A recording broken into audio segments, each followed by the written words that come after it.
Hi, everybody. This is Maya Zahira with Psychic Protection Sanctuary.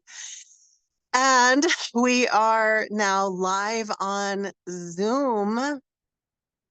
Formerly, we were doing this free class on Facebook Live, but we are back on Zoom now.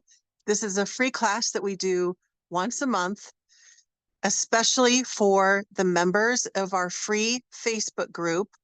That's called, the free Facebook group is called Psychic Protection Sanctuary Facebook group. Just being really clear about that in case anybody is watching this in one of the other locations, watching the replay, and you're interested in joining our free group. We don't share the private Zoom link with the public. So you have to be a special VIP. You have to be a member of our free Facebook group in order to join us live, in order to get the special link. Okay, so since we still have people joining, now is a good time to just go ahead and get the announcements out of the way. And then we're going to get into some brand new content that I literally have never taught before. So I'm really excited about our topic today. First of all, a couple of logistics. Since this used to be on Facebook Live, we're going to treat Zoom, this class, just like a Facebook Live. So we actually, because I have so much to teach you, we won't have time to bring students on if you want to talk. We won't. This isn't the right opportunity for that. We do that in my paid academy, Spiritual Empowerment Academy. But for this, if you want to say hi, or you want to say where you're joining from, or you want to ask a question or share a comment, use the chat option.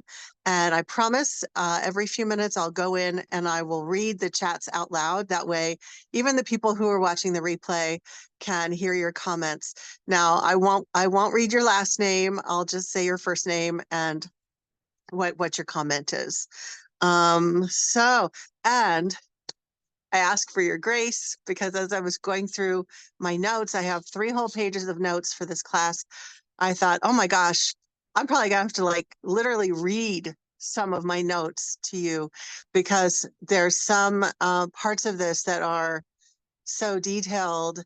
So I'm going to be glancing at my notes a lot. So that's the only way that we're going to get through all this content. So what is it that we're going to be going over today? I'm going to read the really long title to you of today's class. And by the way, I highly recommend that you get a pen and paper. Literally, you're going to want to take notes on this one more than any other class. The title is The Many Faces of Secondary Psychic Attack, Spiritual Targeting via Agent Smiths, Handlers, NPCs, and those guided by Matrix-led programs. Now, if you don't know what some of that or all of that is, you're in the right place, because I'm going to explain all of it. If you've been following my content for a while, you probably have already heard the term secondary psychic attack. If you've never heard of it before, I will be sure to go over that before I get into the new content, so you'll know what that is. Okay, so let's go through a couple more announcements, and then I'm going to read your comments. I do want to do shout outs in a minute. So if you would like to say where you're joining from and just say hello, those of you who are joining live, I'm going to read all your comments in just a minute. So go ahead and do a little hello. Okay, so once again, my name is Maya Zahira, and I want to make sure to give you my website in case you would like to go deeper into getting more information. Website is www.psychicprotectionsanctuary.com. That's where you can find information about my books, and then also my paid academy, which is a 12-month program. And okay, let's talk about quick announcement about this free class. This free class happens the first Tuesday of the month. And In the warmer months, it's at 5:30 Pacific. And in the cooler months, so once we have the daylight savings time change in the fall, it's going to switch to 4:30 Pacific. So you can adjust to your time zone. If you are in the free Facebook group, I will post reminders of the timing, but just bear in mind that it's an hour different depending on whether we're in the hot time of the year or the cold time of the year. So right now it's at 5:30 Pacific, first Tuesday of the month. And from now on, it's on Zoom. We have a special Zoom link just for this. And then after we have this class, we upload it to YouTube. So that way the public will have access to it. So a shout out to all of our YouTube people. For those of you who are here live, FYI, we have a free YouTube channel called Psychic Protection Sanctuary YouTube channel. And there are tons of free videos on there. So I hope you'll go binge watch that. Be sure to subscribe and all that good stuff. Just a little note to the people watching the replay on YouTube. This is a live class. There's definitely important content that I'm going to be talking about, but because of the nature of this class, there's also going to be chit chat. That is just the nature of this. And I'm just pointing that out. That is how this is. Sometimes people on YouTube want all of that edited out, but that's not how I do it. So if you don't like that, then go to another channel. But I think you're going to get a lot out of this class today. Last announcement is that if you want to go deeper, get more information about psychic protection, etc., I have 2 books so far. The first one is Darkness Disguised as Light. Second one is the Psychicattack Sourcebook. Both of them can be obtained on Amazon and Audible. So paperback, Kindle, and audiobook. And my third book will be coming out soon, for sure by 2025, because I'm on the last chapter. I just have to finish the last chapter. That's very exciting. The third book is all about, it's about abusive, toxic, and dangerous spiritual teachers and the problems with our spiritual communities. Okay, so shout outs, and then let's get into our content. So let's get into there's the chat. I want to just read off some of your comments.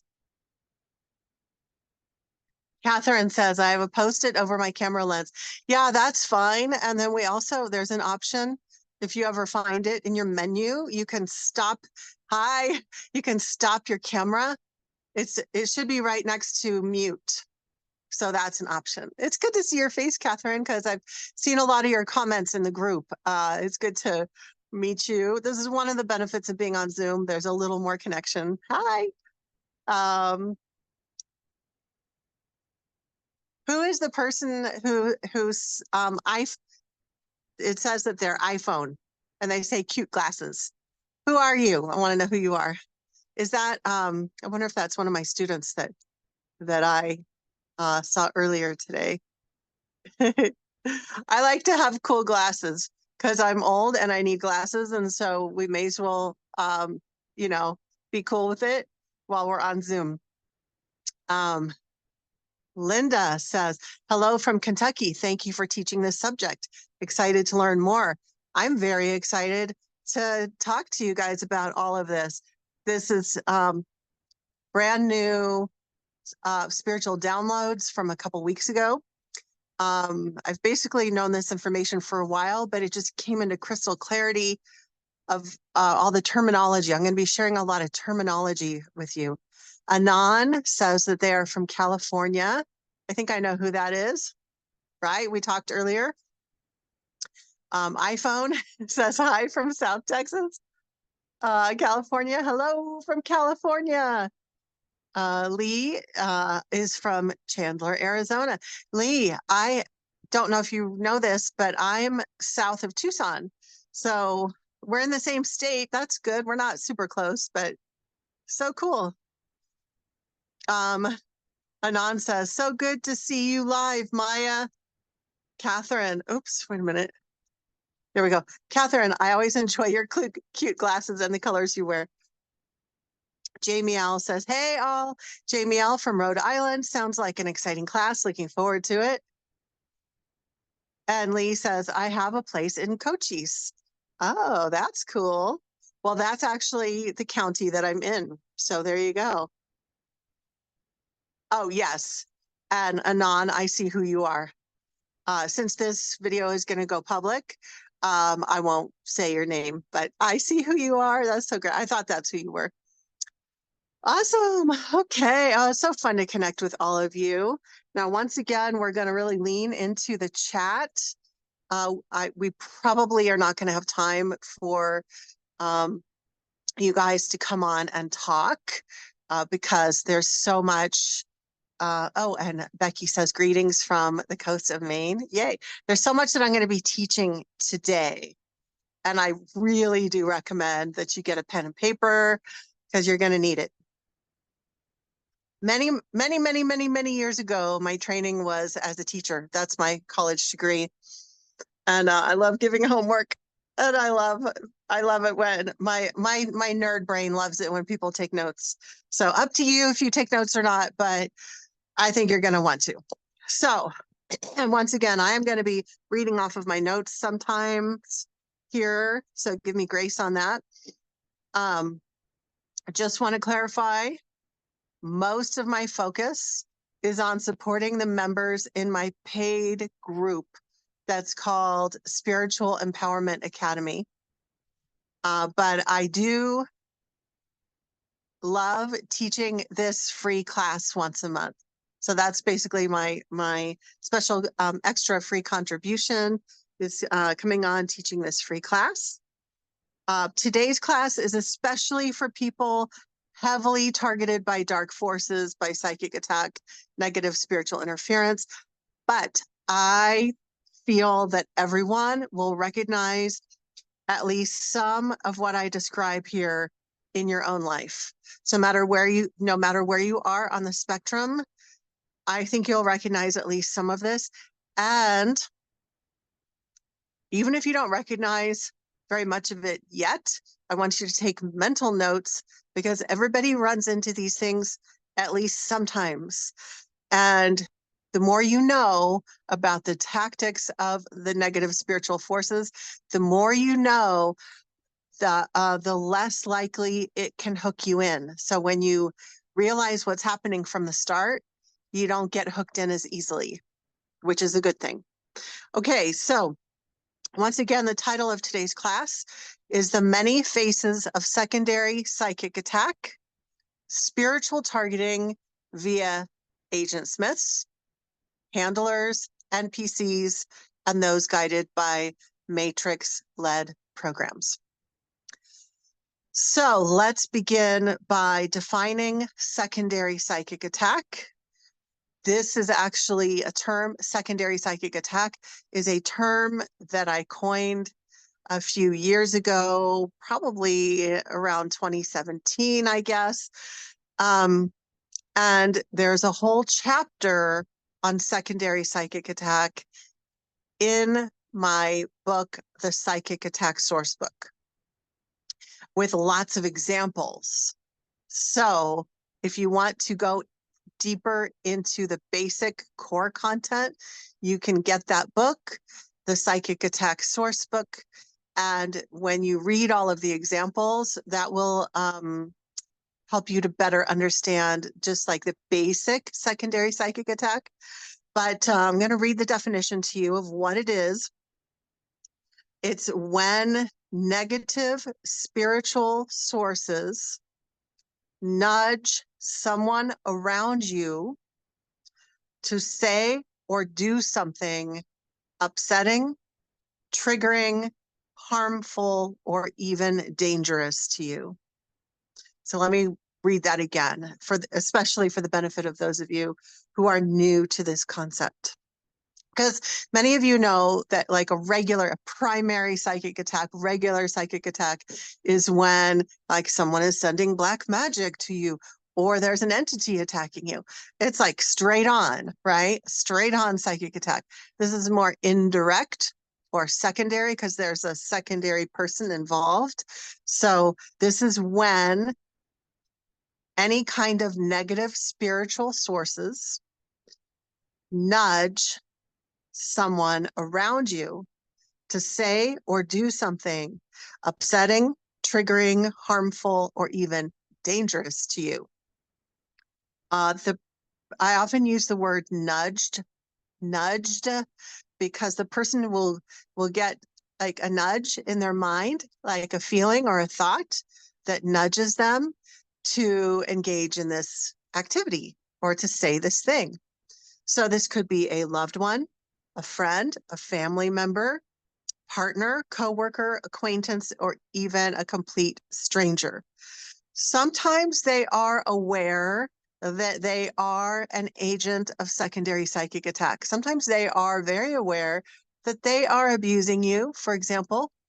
But most of the time, the person who's an agent of secondary psychic attack, most of the time, the person who is in the middle of this, who's being nudged, they are unaware that it's happening. For example, they get a compulsion or a feeling or a thought to say something or do something, but they don't realize that it's not coming from them. They just do it or say it. But it's not coming from them. It's coming from an outside source, either an entity or there's an energy or dark forces. There's all sorts of things that can nudge the person to then attack the primary target, which would be you. Okay. So I'm going to give you an example of a secondary psychic attack that I experienced a few months back. I'm just using it as an example. We all go through stuff like this, so it's no biggie, but it is something that happens. This is a really good example because it's a very general secondary psychic attack. It's not anything that was dangerous or super serious, but it's a great example. So there was a person that I'm going to call Mark, an elderly man that I met at a church gathering. He seemed very interesting, open-minded, and really kind. And I was really excited that we could be friends, talk about intellectual and spiritual topics together, etc. And I eventually opened up to him a bit and told him some private confidential things. I mean, obviously, I met him at a church gathering, so I wasn't talking about psychic attack, psychic protection, all of that stuff from the get-go. But I thought, okay, I think this person can be trusted. And at one point, I even explained secondary psychic attack to him. I explained how a person might be nudged by dark forces. I explained what I just explained to you all. And he nodded and said, oh, yes, like he understood what I was saying. So intellectually, he understood what I was saying. But like a lot of people, he didn't really get it. Because very soon after that, he actually was nudged. Like he was an agent of secondary psychic attack without realizing it. So soon after, he gossiped my private details to the church group. And I was really shocked that he did this. And whenever there's an issue with someone, my first approach is to communicate with the person and try to resolve the issue. So I approached him and I said, like, what what happened? Like this was a total breach of confidentiality. And he said to me, I have no idea why I did that. And remember, this was even after I had explained it intellectually to him. And I was imagining that moment when he sent an email sharing my confidential information. I imagined I feel like this was intuitive information. I imagined that he zoned out. This is something that happens a lot when someone is an agent temporarily. Someone who means well might be a temporary agent of secondary psychic attack. What will often happen is that they zone out and they're not thinking about what they're doing. And this made sense to me. It like totally fit the usual MO of secondary psychic attack. He said, I have no idea why I did that. I have no idea. So I forgave him, but I also knew, even though I explained to him secondary psychic attack, he is easily nudged. He doesn't have the discernment or the awareness or the like presence of self to not be nudged. This is not someone that I can share personal details with anymore. So it wasn't a lack of forgiveness or retaliation or anything like that of pulling back from the relationship, but it was a recognition that some people are very easily nudged. And because of that, by dark forces, and because of that, they are basically a loose cannon. Like you never know what's going to happen with them. Thankfully, this was, I mean, in the bigger scheme of things, all this was a breach of confidentiality. There was nothing that put me in danger or anything like that. But I think it's a really good example of how even someone who's a nice person, because I do think he's a nice person, even someone who's a nice person can be an agent of secondary psychic attack. In today's class, we're going to be talking about some more serious, maybe even more dangerous aspects of secondary psychic attack. But before we get into that, I'm going to go over some other preliminary information. So just a reminder, there's a whole chapter on secondary psychic attack in my book, The Psychic Attack Sourcebook. There's a whole chapter on secondary psychic attack with examples. And today we're going to go into brand new material about secondary psychic attack that I've never taught before. And I haven't even taught this to my paid academy students. So some of my academy students are here in the Zoom room with us so that they can get this information as well. Okay, so just to clarify, still speaking generally about secondary psychic attack, there are times when a person will be nudged to engage in secondary psychic attack against you. It might be just a one-time thing, like it just happens once, or sometimes there's a repeating cycle. If this is someone that you engage with on a regular basis, this is they are engaging in these, whether they're triggering behaviors or behaviors that, what's the other words that I used? Upsetting or harmful or even dangerous, right? So it could be, these are repeating cycles, persistent, ongoing, and sometimes there are relationships that are more extreme where the secondary psychic attack would actually be considered abusive behaviors, as in like narcissists and sociopaths and etc. And I will also mention that in the Psychic Attack Sourcebook, there is a whole chapter on love relationships that are, I forget how I word it in the book, but love relationships that are interfered with by dark forces. So in today's class, we're talking about secondary psychic attack done by anybody in your life, including your romantic partners. So there's a term that was created by Eve Lorgan, she refers to something called the love bite. And there are a lot of videos on YouTube with her interviews. And I found it really fascinating because I found her after I had made my own discoveries about dark forces interference in love relationships. Again, she coined the term love bite. We're using a broad umbrella with the term that I coined, secondary psychic attack. And it includes all the different people in your life who might be nudged by dark forces. It could be a love relationship, could be your boss, your coworkers, your kids, your whatever, all these people, total strangers on the street. Okay. Any of them can be nudged to say or do things that are either triggering, upsetting, or dangerous, etc. So secondary psychic attack is an umbrella term.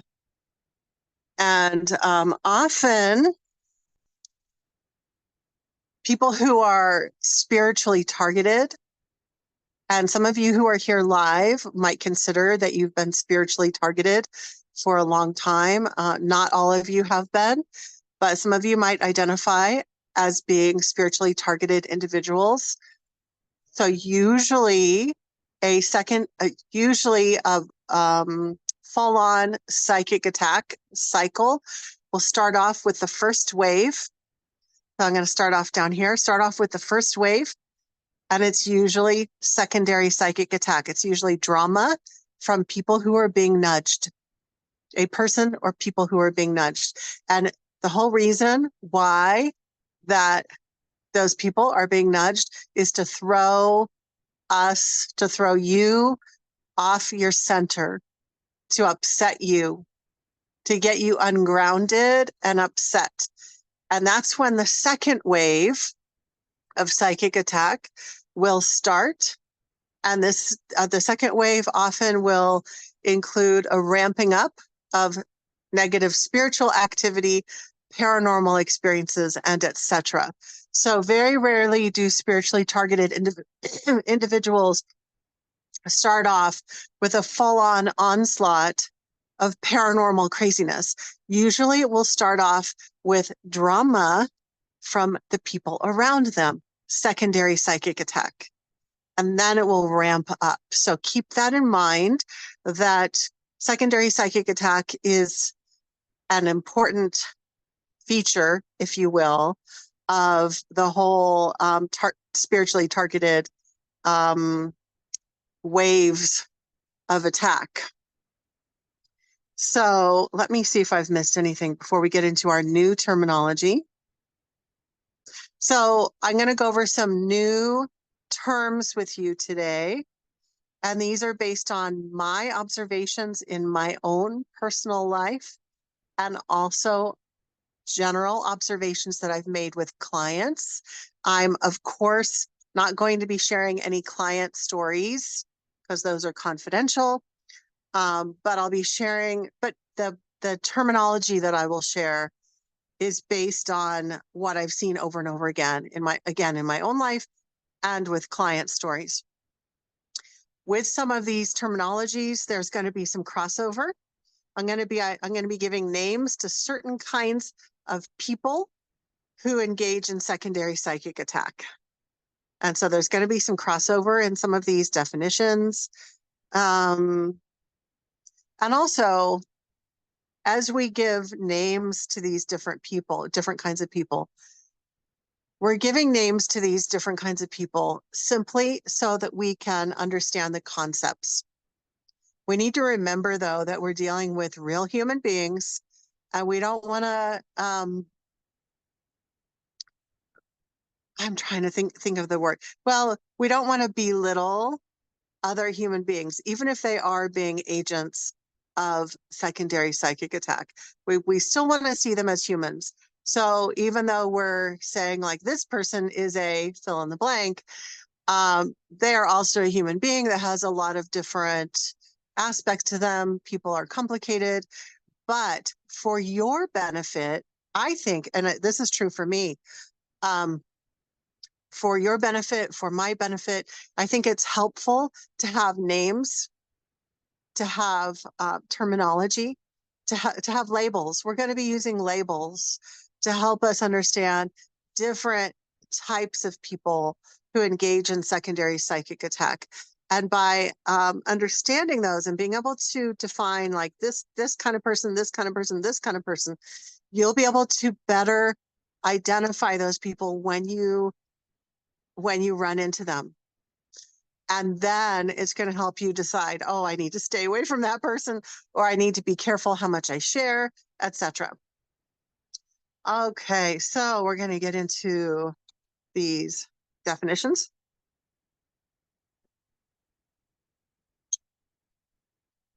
So just to clarify,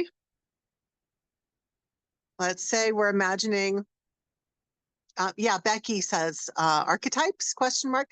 Yeah, we can think of these as archetypes of different kinds of people. Absolutely. So when we're talking about secondary psychic attack, the person who is being nudged might be nudged by an entity or entities, dark forces in general. Sometimes there are also dark human forces or alien forces that are nudging a person. And then we're also going to refer to something called matrix-led programs. This is more of a general energy of like the whole the construct of our reality. There are programs that sometimes run people. So when we're talking about secondary psychic attack, the person could be nudged by any of those things that I just listed. Every circumstance is different.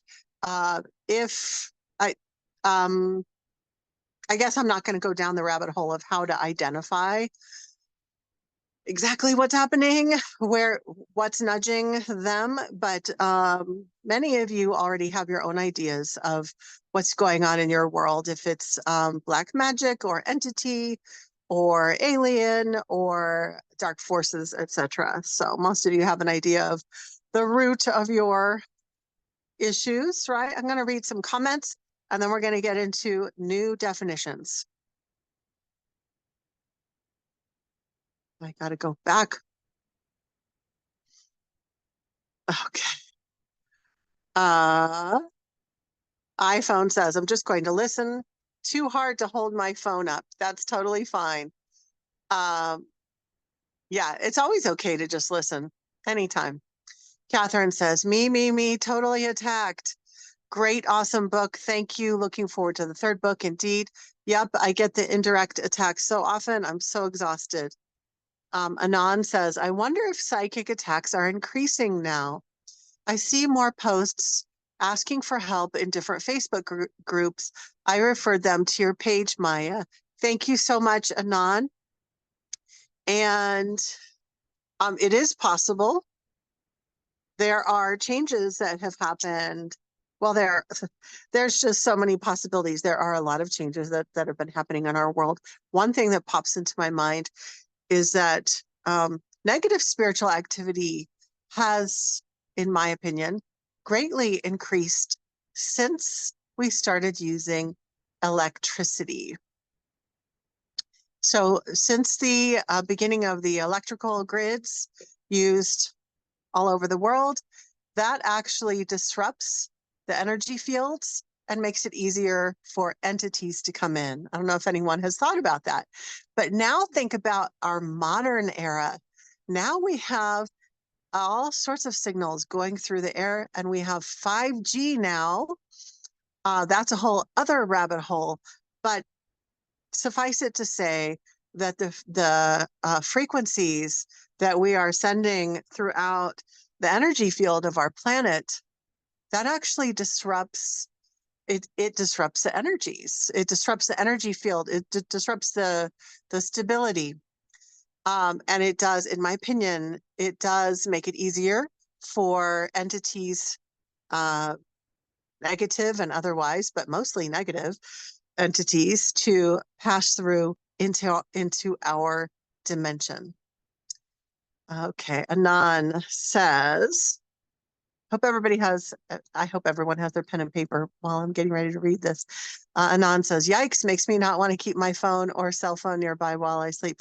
Well, it's more the general signals. So even if you turn your cell phone off, there's still cell phones all over the planet. I mean, there's still cell phone towers all over the planet. So it is a good idea to actually keep your cell phone off at night, because that's one less disruption in your immediate environment.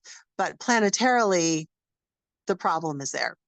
Catherine says, after spending occasional time with a person that is so angry, I dwell on the crazy behavior for days. Last time was so nuts, even though she knows I don't like her anger. After she was gone, I started reflecting and getting myself upset, wondering what do I do with her? Then I decided she is so messed up, and how about I pray for her? And that made me feel a lot better. Yeah, we're not going to get too much. I'm sorry you're going through that. We're not going to get it too much into solutions and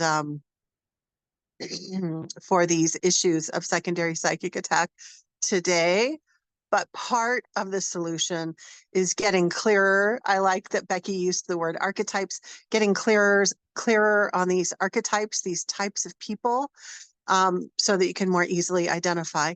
Just remember, though, in some instances, you will have the option to limit contact with someone, or at least if it's not someone you can limit contact with, you're going to adjust how you interact with them and how much you share with them. So, Janelle says, dark forces has made it impossible for my partner to believe what's happening. Yep. Yeah, I think that they've totally blocked your partner. That's the intuition that I get. Okay, let's get into our new definitions. And I'm going to start using the word archetypes because I like that, of these different kinds of people. Okay, first one, and these are not in any particular order, okay? First one is dark, directed misguidance. Dark, directed misguidance.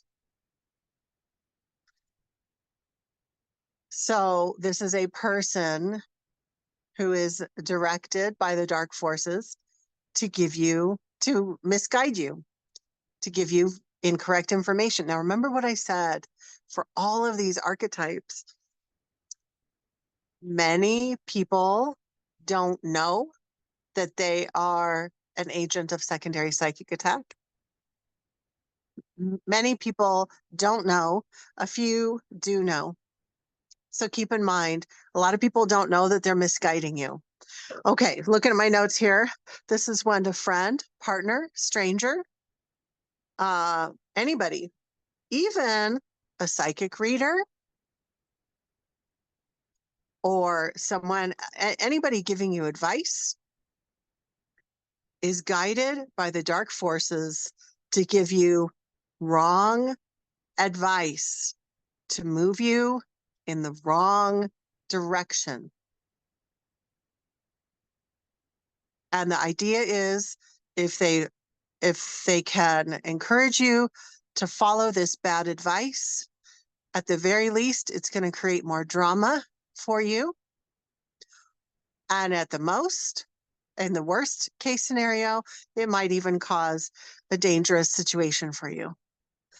I'm going to give you an example. I won't give examples for all of them, but this is a good one. A couple years ago, after I had moved to Arizona, I was trying to get clarity. I was having trouble finding a place to live post-COVID. And I was trying to get discernment on where to move to. One day, I had an unmistakable, very powerful vision. I'm not going to go into all of the nuts and bolts of the vision, but I will say that I was shown without a doubt that if I moved to New Mexico, which is what I was thinking about, if I moved to New Mexico, I would die. And if I stayed in Arizona, I would get stronger and I would live. And I literally saw that if I moved to Arizona, I saw myself turn to dust and blow away. It was such a powerful vision. And I know from experience, I trust when I get a vision, I trust it and I follow it, right? So then there was somebody in my world who means well, not someone who was trying to hurt me, but someone who I will respectfully say doesn't have the best discernment with the entities and energies that they work with, because they've worked with some spiritual training programs that have not been clean and clear. Some of them have involved false light teachings. And so this friend messaged me and said that she had just gotten a message from her spirit guides, and her spirit guides now she didn't know about the vision that I had. Okay. She said her spirit guides had clearly told her that I should move to New Mexico. And I just laughed and laughed and laughed. I was like, I'm sure that's exactly what they told you. I'm sure they told you that. Now, I didn't explain it all to her. I told her, no, that's not what I'm going to do. But I didn't explain what I really knew. But I knew right then, like, oh, yeah, those entities, of course, the negative entities and the dark forces in general, of course, they want me to move to New Mexico. Because if I'm dead, I won't be doing this work anymore. You get it? So that's an example of dark directed misguidance. Okay. This happens a lot when someone goes to a psychic reader who doesn't have who might be very well meaning, but they don't have the understanding and the knowledge about how dark forces work and about how they can sometimes be nudged to give someone what they think is correct information, but that is actually false information. I'm not anti-psychic reader. I'm pro-psychic reader. I'm a psychic reader. I've done psychic fairs, but I'm very aware that this happens a lot. I think that there's not enough awareness yet among spiritual workers, psychic readers, etc., about false light and dark forces. So I'm giving them grace that they just don't know yet, which is why I try to get this information out there. So sometimes your psychic reader, spiritual coach, or etc.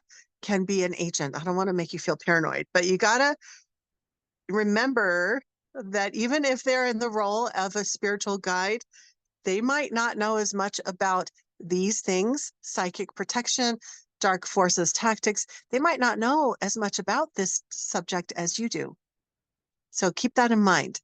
Listen to your gut. If someone gives you advice, listen to your gut.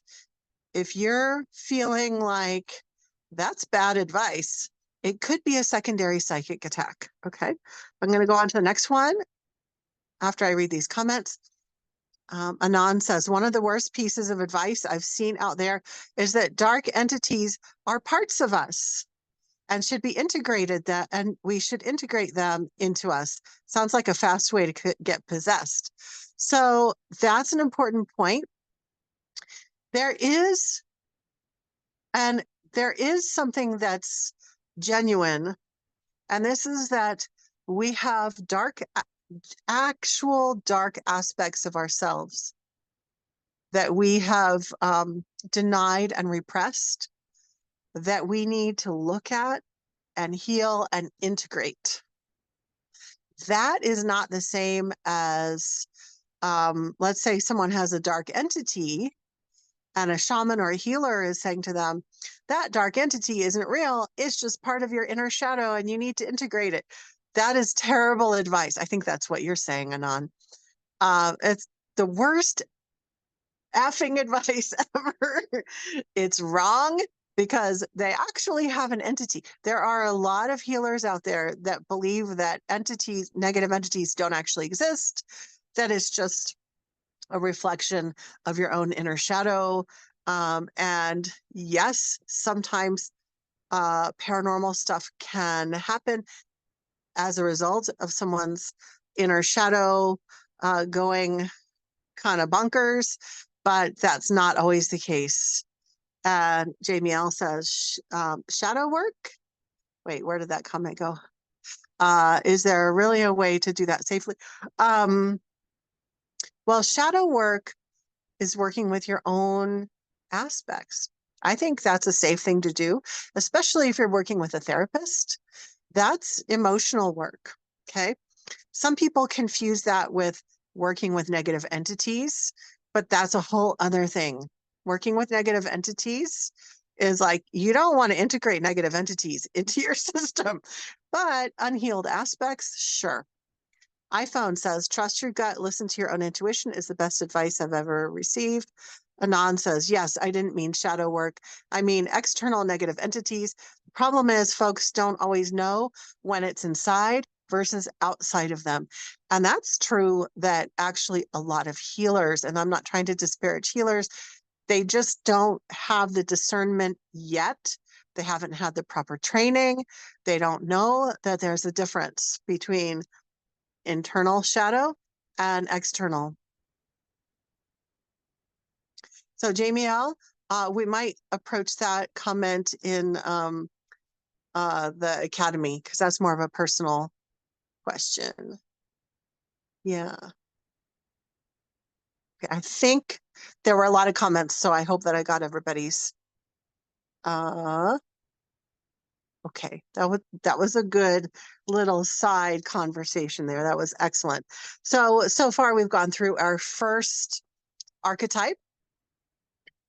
Second archetype of secondary psychic attack is the poison arrow.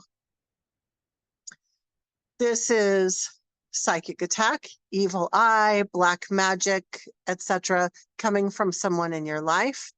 This person acts like an ally. They're your friend, but really they are secretly attacking you. They're jealous, competitive, etc., and they're damaging your aura. They may or may not understand spiritual warfare, but they are fully aware that they want you to fail. They secretly want you to fail. This is a person who I would call a poison arrow in your life.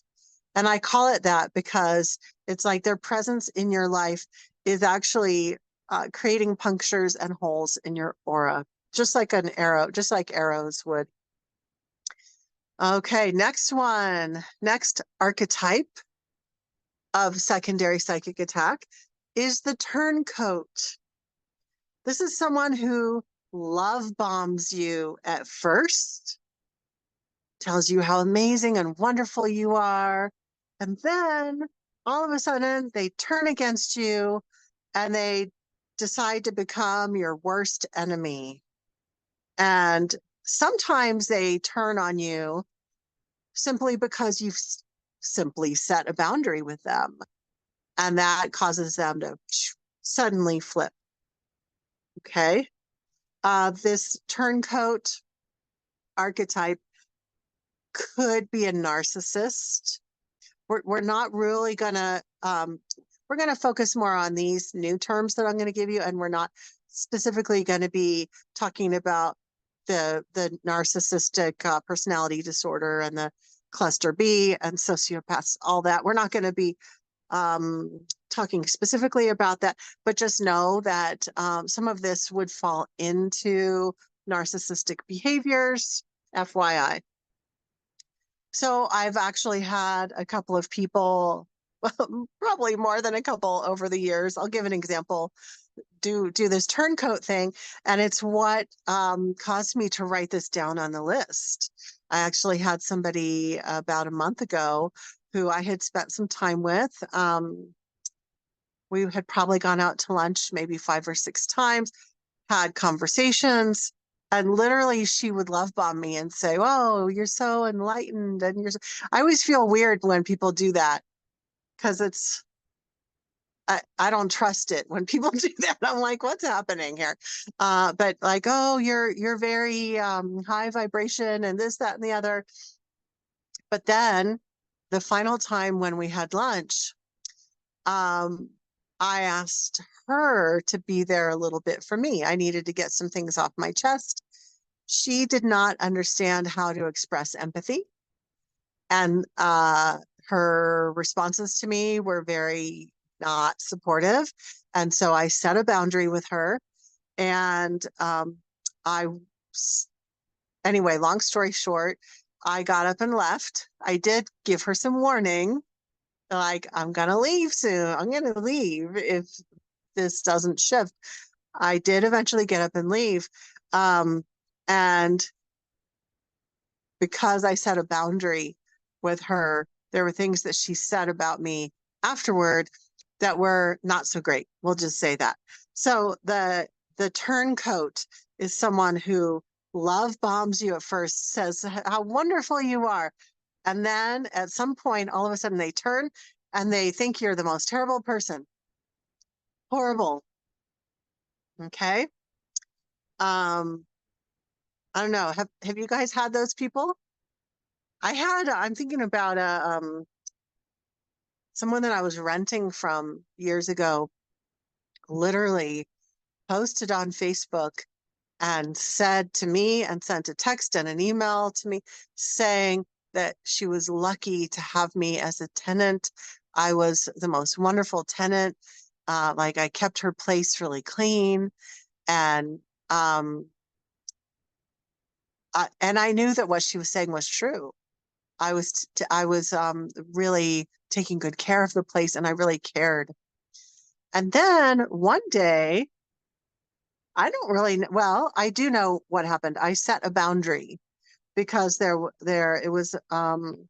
multiple times when sewage water was backing up into the bathtub, and the reason for this had been verified by a plumber who had come out and verified that there were tree branches growing in the pipes in the yard.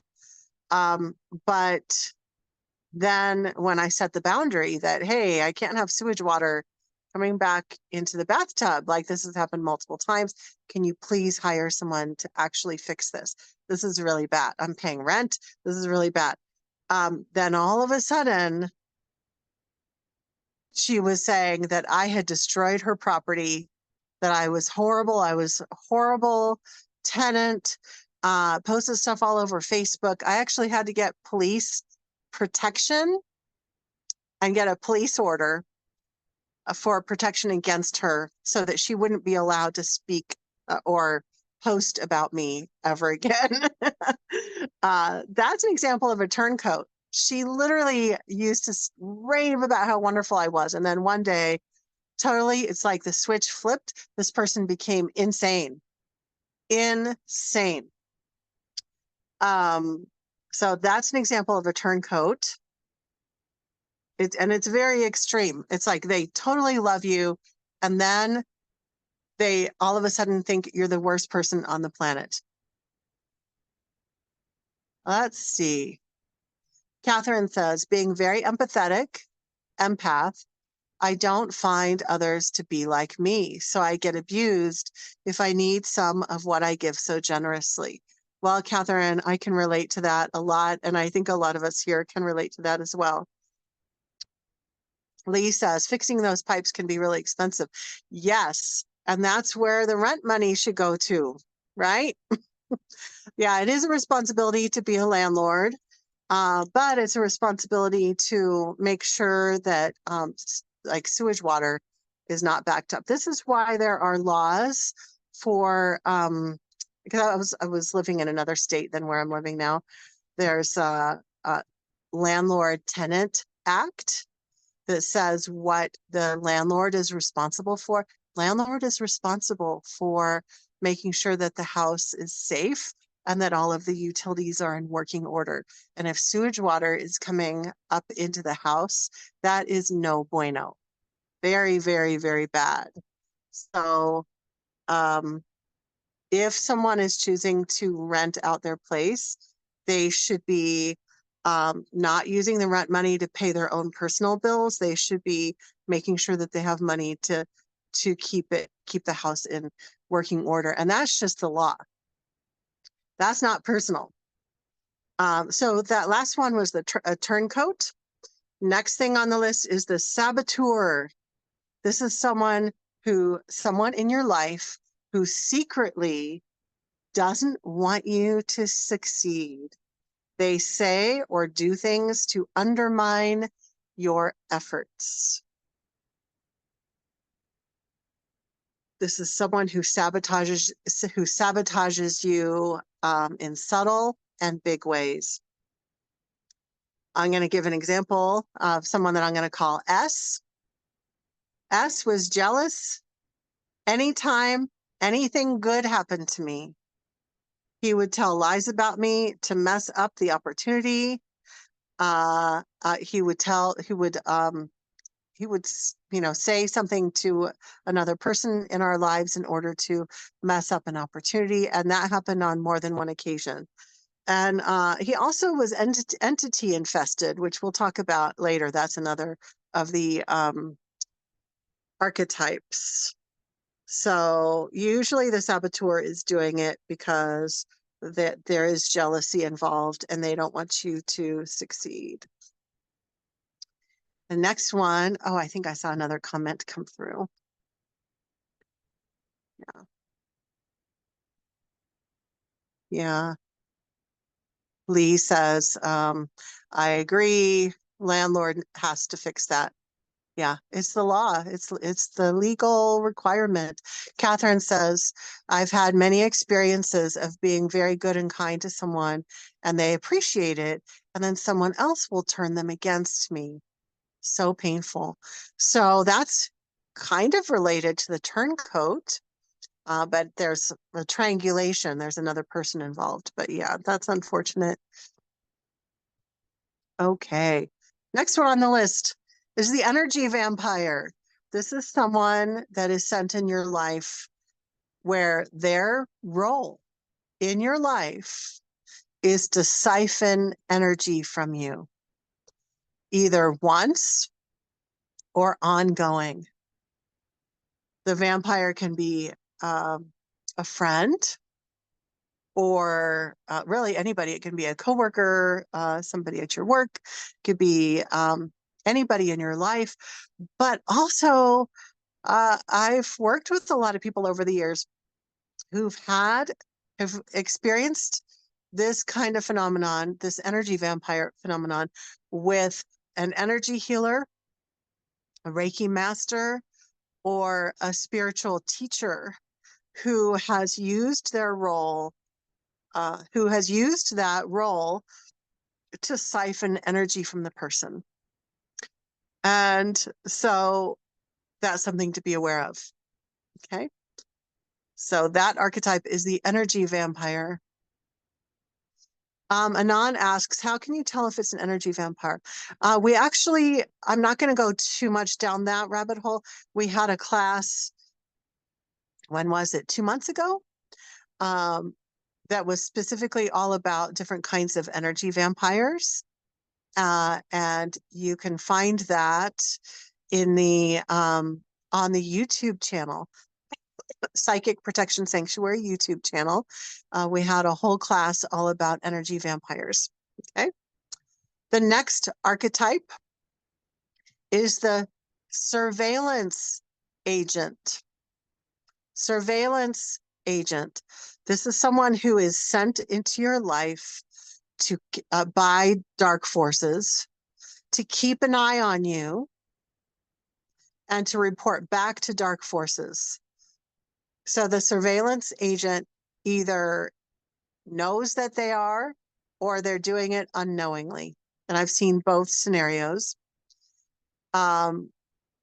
So they will report back either knowingly. So let's say there's someone else, a live person, who's also an agent of dark forces. They will report back to that person. Or a lot of times how the surveillance gets reported is through astral meetings, astral travel, dreams, etc. A lot of things that seem like dreams are actually real encounters on the astral plane. So somebody might be keeping an eye on you, and then they're reporting back. Okay. And then we have a term, an archetype called the Agent Smith. So you might recognize this term. Agent Smith, that term comes from the Matrix movies. If you haven't seen at least the first movie, The Matrix, I highly recommend it. I'm not saying that our reality is literally like the Matrix movies. I actually don't believe it's that. I think that would be too oversimplified. I think it's a lot more complicated than that. But I do believe that there are people who are in an Agent Smith role. Now, here's where it's going to be obvious that we have some crossover in some of our archetypes. Like in the Matrix movies, this is a person who is taken over temporarily or long-term by an entity or other dark forces presence. Agent Smith is used as an umbrella term for anyone sent to attack or undermine you. Okay, so sometimes when I'm having a conversation with someone and we're talking about another person in their life, I might say, well, that sounds like an Agent Smith, because they're either there to surveil them or attack or undermine them. Okay. And that Agent Smith can be someone close to you, or a stranger, or a coworker, or etc.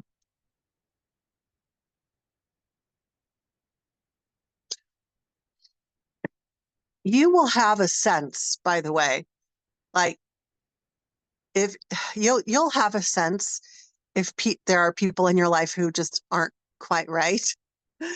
I say this because I don't want you to be paranoid about every single person in your life. But most of you have a sense if you are like overall a pretty spiritually targeted individual. And if you're pretty targeted, you probably have one or more of these archetypes of people in your life. If you're not very targeted and you're just trying to stay informed, some of these things might show up here and there. Some of these kinds of people might show up here and there, but you probably don't need to worry about all of the people in your life being Agent Smiths. Okay. Next archetype is the handler. This is a really interesting one that I've seen on numerous occasions. Handler is a CIA term. So it's borrowed from CIA terminology. We're not specifically talking about someone who's literally in the CIA, but we're borrowing the term. Now, I just wanted to get a definition, so I looked online, and on spymuseum.org, they say a handler, they are called case officers, operational officers, or handlers. They run operations and recruit and manage spies. Now I'm going to read to you what I have in my notes because it's clearer than what I would be able to describe right now. Now, in this case, where we're talking about secondary psychic attack, the handler is managing the targeted individual, you. They might know that they're a handler, or they might not know. And the handler's job, in the way that we're using this term, is to nudge or control your behavior and or to surveil you. So I'll give an example. I had a friend and colleague who was under psychic attack quite a lot. And she would have experiences where there were people that she was going to for support and advice, And by the way, as an aside, I'm the kind of friend where I'll point something out and I'll speak up about something, but I'm not going to force someone to believe me or follow my advice. But I do feel that it's important to speak up. So there were a couple of times when she was talking about, this man in her life and another person that she saw as a mentor, this woman that she was working with. And both of them, when we had different conversations about each of them, I said, well, that person is a handler. They are specifically in the role in your life to nudge you, to control your behaviors, and to surveil you. You think that you need them. You think that they are helping you. They are not helping you. This person is a handler. They are in control of you, and they are being run by dark forces. But not everybody wants to hear that. Okay. So I'm not sure that that message came through. I've worked with a lot of clients over the years also who have had weird encounters with people that they suspected were handlers. They would run into somebody and they'd be like, yeah, I don't think that encounter was normal. I think they were trying to get into my life so that they could be a handler. Kudos to those people who recognize that from the start, because the idea is to get into your life and to be able to control you. And if you have the discernment to not let that happen, then that's a good thing. Okay, we have four more archetypes to go over. Okay. Lee says, I isolate a lot. I've isolated a lot over the past few years. Some people have changed and they at times can cause upset. Yeah, I understand. Mm-hmm. And let's face it, a lot of people in the world are easily nudged by dark forces. The main reason why they're easily nudged is because they're ungrounded. And I'm not saying this to be judgmental about other humans, but when people are ungrounded and not fully present within themselves, whether they're ungrounded because they're just like living a very mainstream life, or they're in spiritual la la land because they think they're a spiritual seeker, but they've left their body. Okay, either way, they're very easy to nudge. It's very easy for dark forces to nudge all those people who have vacated themselves. I will say with empathy, I understand, I think, why people would vacate themselves, because this is a hard planet to be on. But when people have vacated, they are easier to nudge and control. So those of us who have more awareness, we do tend to have to isolate more and use more discernment. I'm not saying total isolation, but be even more discerning, and even having different guidelines for people who are in your inner circle versus your outer circle. Yeah. Outer circle are people you can like say hi to, but you're not going to really let them in, right? Because you can tell that they can be nudged by negative forces. Catherine says, these handlers can totally be the screaming Christians. Well, so you make a really good point. And not specifically Christians, but just that we need to remember that people that we might consider to automatically be safe, like for example, the story that I shared a while back about the gentleman that I met at a church. It was a Christian church. I made an assumption that he was a little bit more safe because he was at church. We need to remember to not make assumptions just because we assume that a certain type of community is safe, like a spiritual group or a religious group.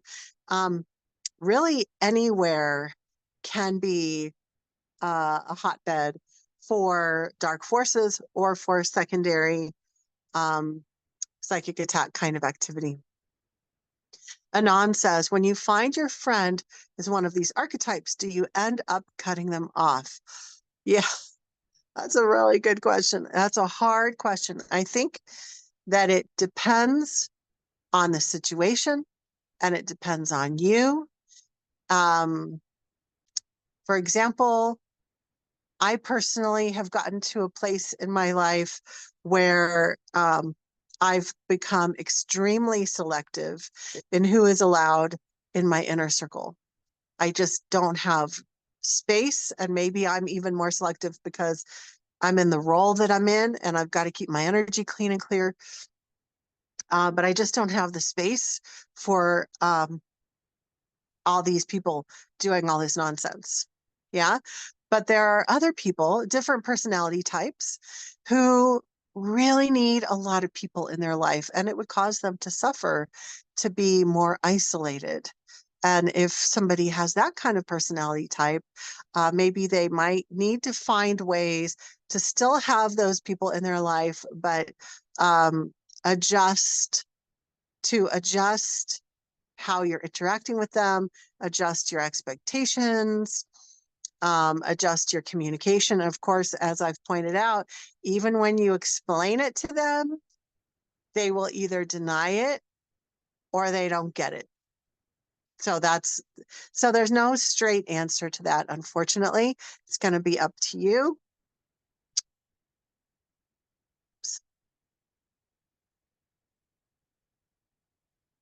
Yeah, okay.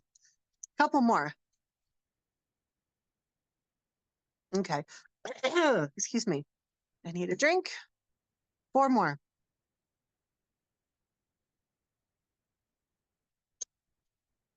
Next archetype is the total takeover. This is a person who ends up becoming completely taken over by an entity or entities or dark forces. Their own personality leaves and they become like a robot. They are unaware of their actions to constantly attack you. And this will often build up into outright paranormal attack as well. This is a little different than possession.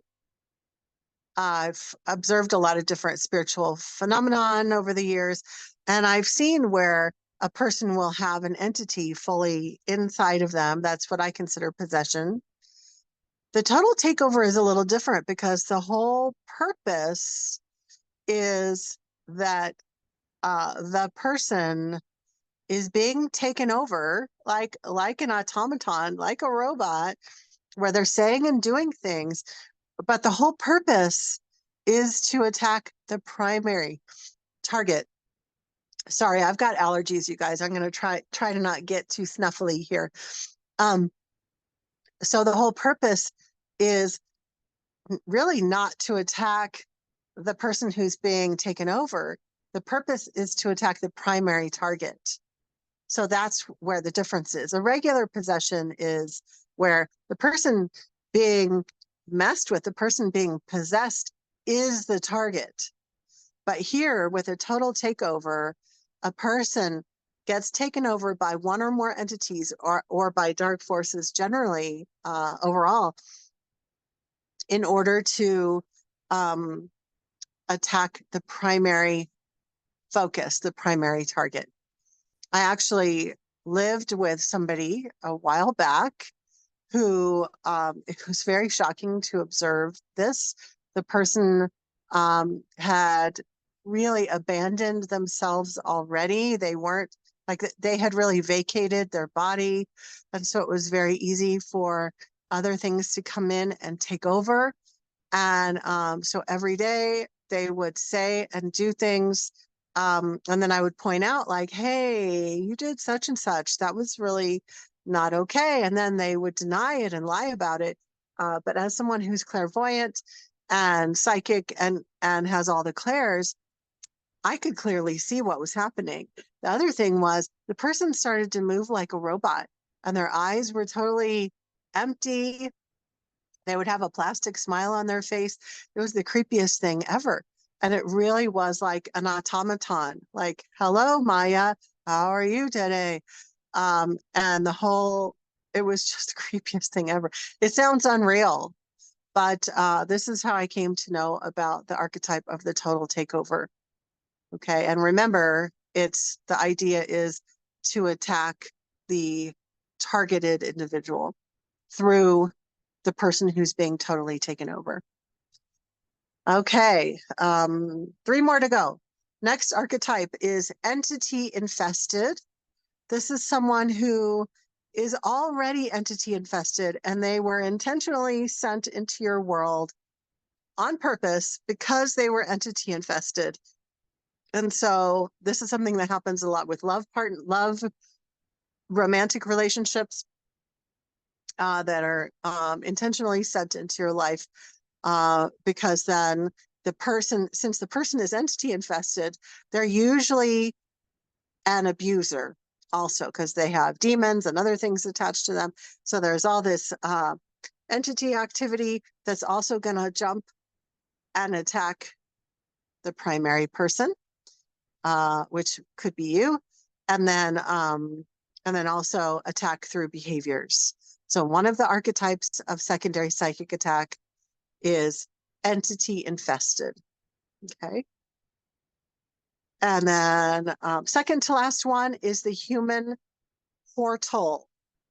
Many of you have heard the word portal before.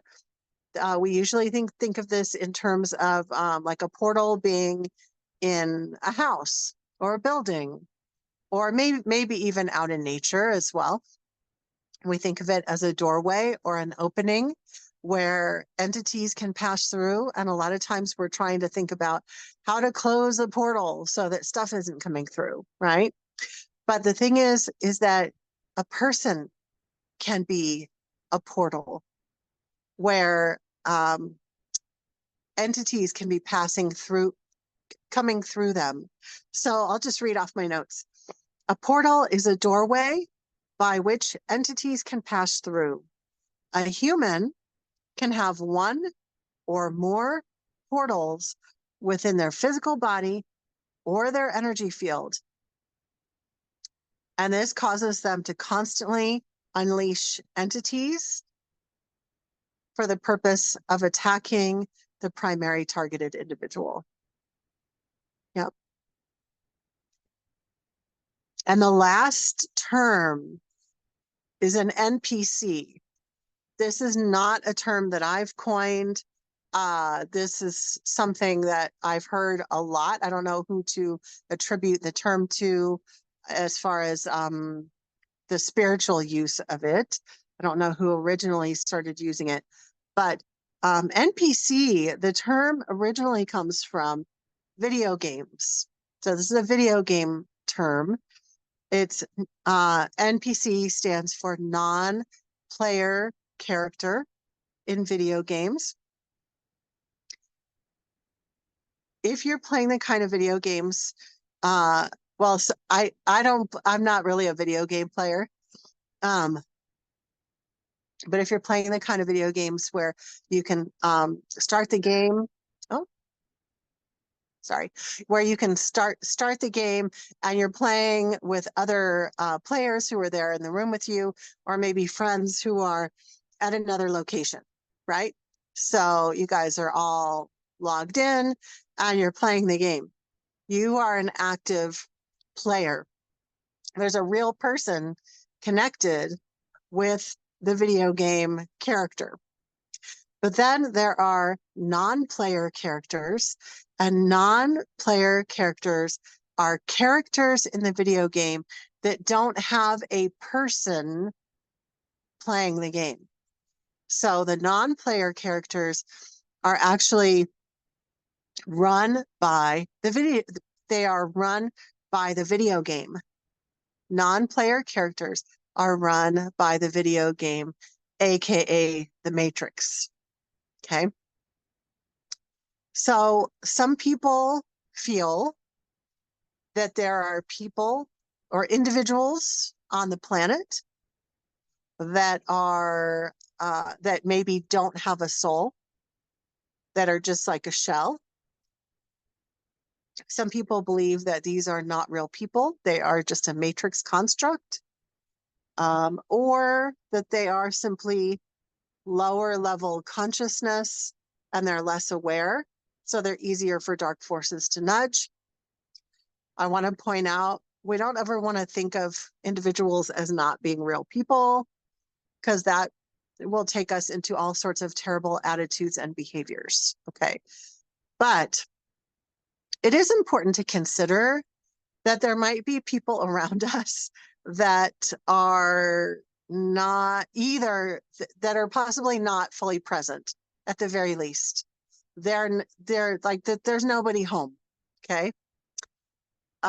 We need to remember that all beings deserve respect no matter what, but we need to just be aware. So these people who are lacking in consciousness, or they have their if they did have a consciousness, it has vacated, or maybe they never really had a consciousness in their body at all. Maybe they're a soulless individual, and they're easy for dark forces to manipulate. We need to show respect to all beings, but we also need to be aware. If we're dealing with an NPC, there are people that I've met before where I'm like, I don't think that person was real.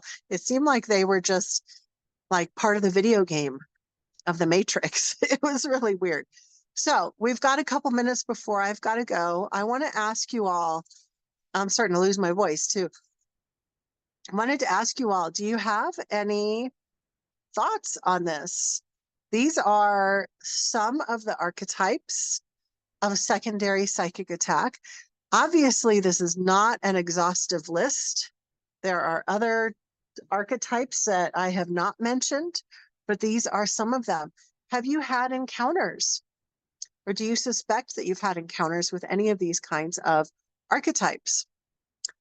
Are there any archetypes that you would add that you've had very strong experiences with? Okay, now let's see what the comments are. Oh, Lee says NPC could be background people. Yes, that's another term, background people. Absolutely. Yeah. Okay. Oh, the time went by so fast. I was hoping to just do an hour. It usually ends up being 90 minutes though. Anon says, Maya, I've heard if you raise your vibration, you're less likely to be attacked directly. No, that is false information that is shared by New Agers who are not connected with reality. I'm just going to say, and I say this with authority. I've worked with so many people over, I'm going to go into a rant here. I've worked with so many people over the years who have come to me with authentic confusion and hurting because they were operating and living in a very high vibration way, and yet they still got attacked. And then when they tried to get help, they were told that they hadn't been high vibration enough. And it's just absolutely false that people at a high vibration don't get attacked. In fact, the opposite is often true. People who are vibrating at a high frequency are often attacked more. I'm not saying to not be high frequency, but people who are at a high frequency are seen as a threat to dark forces. So that's why they are attacked. But this false information going around that if you just vibrate higher, then you'll never be attacked. That information is being shared by people who don't, they're misguided. Most of the people who share that are not grounded, and they're very like the kind of spiritual that's like out in la la land. And I'm not trying to disparage anybody, but those are the kinds of people that usually say that. The people who are really vacant and spiritually bypassing, right? And it's a lovely thought to think, oh, just vibrate higher. But I got to tell you, when I've gone to spiritual events, the really, quote, high vibe people seem to have the most entity attachments because they believe that negative entity attachments don't exist. They believe that that won't happen to them. Therefore, they're unwilling to see it in their own field. So this is a really good point that you bring up. Okay.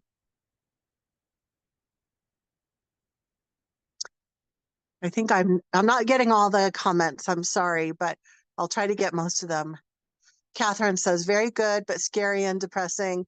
Yeah, some of this we have to kind of wrap our brain around and adapt to it.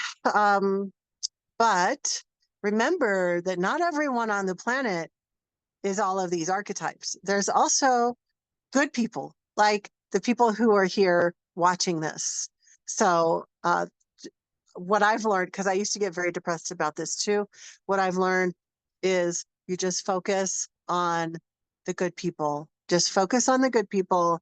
Try not to let the yucky people get you down, because we don't want to fall into that trap.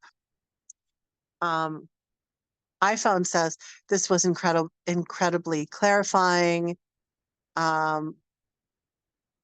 Okay, when a new comment comes in, I got to figure out where I was.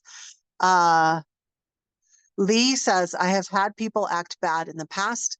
I would see them again and they do not remember. Yeah, because they were temporarily taken over. Becky says, wow, Maya, such incredibly important information. Catherine says, that is a huge reason I am drawn to you, Maya, because so many people are right there everywhere to abuse with the new age statement about being high vibe. Yeah, it's very, that whole statement about being high vibe is very victim shamey, because there's this whole underlying belief of, well, if you have negative spiritual experiences, it must be because you were low vibe. And I'm going to just like give you this look like, oh, I feel so sorry for you. You must be low vibe. It's just the worst nonsense ever. I can't stand it. It's horrible. Lee says, it's good to be aware. Yes, that's what we're doing here. We're raising awareness. Honestly, the more aware you can be, the better off you are. And Becky says, the more we learn, the better prepared and protected we can be. Yes, yes, absolutely. Janelle says, my son knocked over a plant and a few minutes later, he had no recollection. Yep.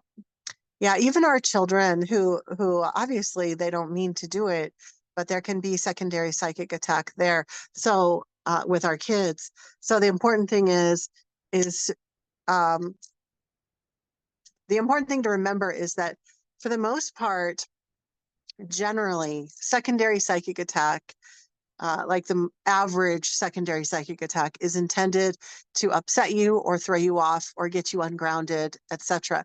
So if you can remain calm and grounded and go, okay, that just happened, and then you just keep on going, then it's not going, then the secondary psychic attack isn't going to get a hold on you. So that's an important thing to keep in mind, especially when it comes to your kiddos. Okay, it is time to go. Thank you all so much for being here and allowing me the space to share this new information. Like I said, this is not an exhaustive list. This is just what I have, what I wanted to share with you so far in this informational process, all these downloads that I'm getting. So I want to thank you once again and just remind you that for the time being, we are going to be on Zoom instead of Facebook Live. So we will be at this same link. This is a special link just for this classes, just for this group's special Zoom classes. So if you want to stay organized, you can save today's link, or in the Facebook group, I will post it every month on the day of the class. Okay, so it's a special link that nobody else has, and only the members of our Facebook group can gain access to the live. But another shout out to everybody watching the replay in the Facebook group and also on the YouTube channel, Psychic Protection Sanctuary YouTube channel. I'm about to lose my voice. Okay, I think we're all done. I will see you again the first Tuesday of the month at 5:30 Pacific. And next month, we're going to talk about, I'm going to give you definitions of several different types of entities. I had that question come through from someone close to me recently. They said, I'm not really sure about all the different kinds of entities. And I said, oh, we definitely need to have a class on that. So I'm going to define, teach, explain the most common types of entities, what they look like, how they act like, and how they operate. Okay, so that's what we're going to cover next month. Thank you so much, everybody, and I will see you next time. Bye.